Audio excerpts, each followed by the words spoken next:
मुझे भगवान के सामने दिया बत्ती करनी है। तेरे लिए वक्त नहीं है मेरे पास। तुझे चाय चाहिए तो बना दूंगी, और अगर खाना चाहिए तो 10 मिनट में खाना लग जाएगा। हाथ मुंह धोकर आ जा। शत्रुबुद्धि विनाशाय दीप ज्योति नमस्तुते।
क्या बात करूं इस माया से, कुछ समझ में नहीं आ रहा है। सच का पता कैसे लगाऊं?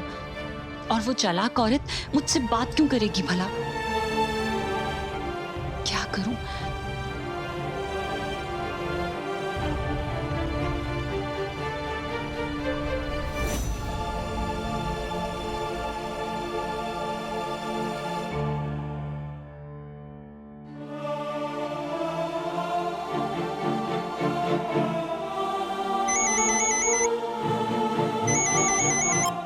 हेलो हेलो, माया मैडम बोल रही है? जी बोल रही हूँ। माया मैडम, मैं तृप्ति ज्वेलर्स से बात कर रही हूँ। निरंजन मेहता ने आपके लिए एक नेकलेस बुक किया है।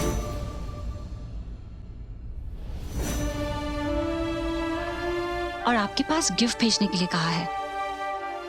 आप आपका एड्रेस देंगे प्लीज? ये क्या बकवास है? कौन निरंजन, कौन सा गिफ्ट? दोबारा यहाँ पे फोन मत करना, समझे? इडियट।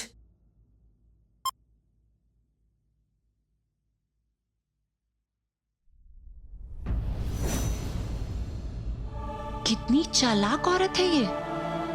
एक तरफ रीता का घर बर्बाद कर रही है और दूसरी तरफ कह रही है कौन निरंजन। जरूर उसके सामने कोई खड़ा होगा, इसलिए ड्रामा कर रही होगी। अब क्या करूं? कैसे सच का पता लगाऊं?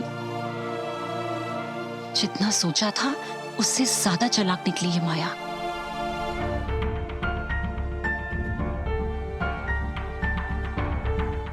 थोड़ी देर और वहां हॉल में झांकती ना तो समीर और चाची देख ही लेते मुझे।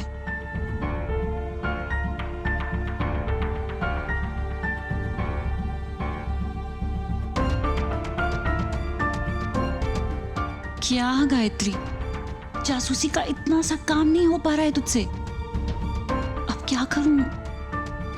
थोड़ी देर पहले तो फोन वहां नीचे वहीं डाइनिंग टेबल पे ही था ना, लेकिन अब वहां नहीं है। कहां गया ये फोन? एक बार चाची के रूम में देख लेती हूँ। लेकिन चाची समीर को खाना परोसते परोसते फोन रूम में रखने क्यों जाएगी?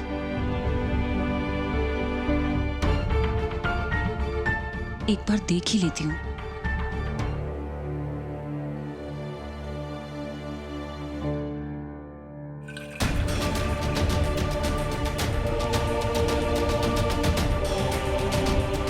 देख राहुल, तू दिन भर सोकर अभी उठा है, लेकिन हमारे लिए शाम हो चुकी है। वक्त नहीं है मेरे पास तेरे से बात करने का।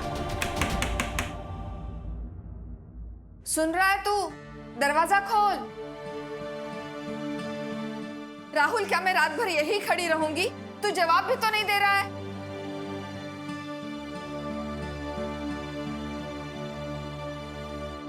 हाँ माँ, क्या हुआ? खाना खाने आ जा बेटा। नहीं माँ, मुझे भूख नहीं है, मैं बाहर से खा के आया हूँ। राहुल थोड़ा सा तो खा ले। तेरे पसंद की मीठी दाल बनी है घर में। नाराज है मुझसे, फिर भी मीठी दाल बनाना नहीं भूली। राहुल सुना तूने, मीठी दाल बनी है। माँ मुझे भूख नहीं है, तू मेरे लिए थोड़ी सी रख दे, मैं कल लंच में खा लूंगा। मीठी दाल सुनकर भी नहीं आया, दरवाजा भी नहीं खोल रहा है। जरूर पी रहा होगा। ना सब कुछ हुआ उस दिन, लेकिन ये लड़का बिल्कुल नहीं सुधरा।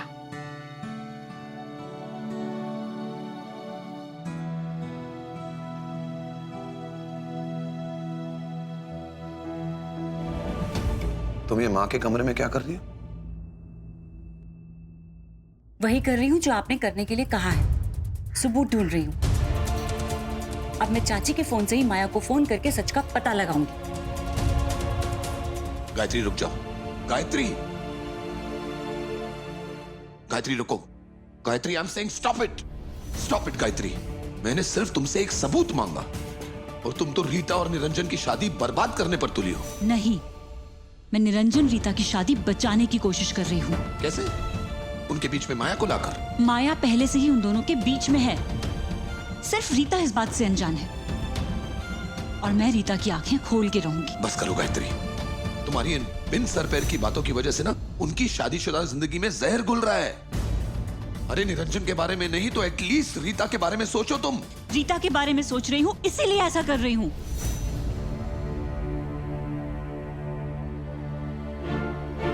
आपने कभी सोचा है, यहाँ रीता इन सबसे बिल्कुल अनजान है और वहां वो माया धीरे धीरे निरंजन को पूरी तरह से छीन लेगी। तब क्या बीतेगी रीता पे? जरा सोचा है आपने? नहीं सोचा ना? आप क्यों सोचेंगे? और क्यों सोचेगी चाची इस बात को? आप दोनों तो निरंजन का ही भला सोचेंगे ना?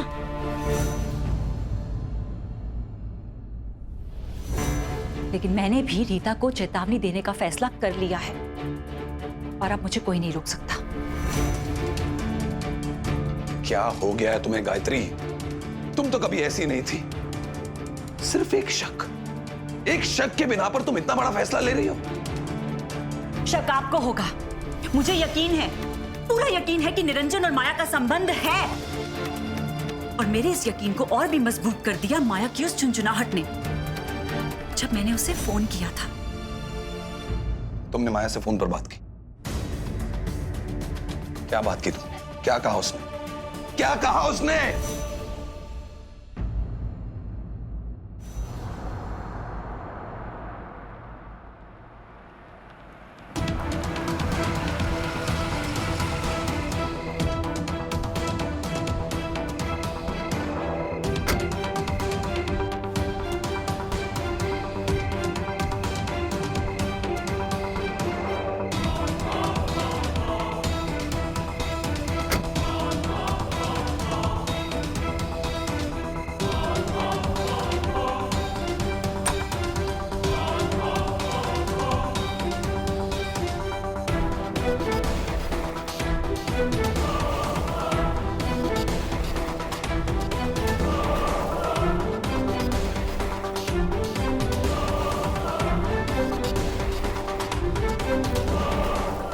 मुझे खुद ज्वेलर के यहाँ से फोन आया था और उस औरत ने साफ साफ निरंजन का ही नाम दिया।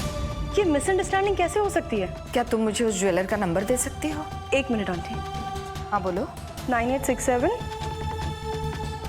देखो तो इस तृप्ति ज्वेलर का क्या कहना है।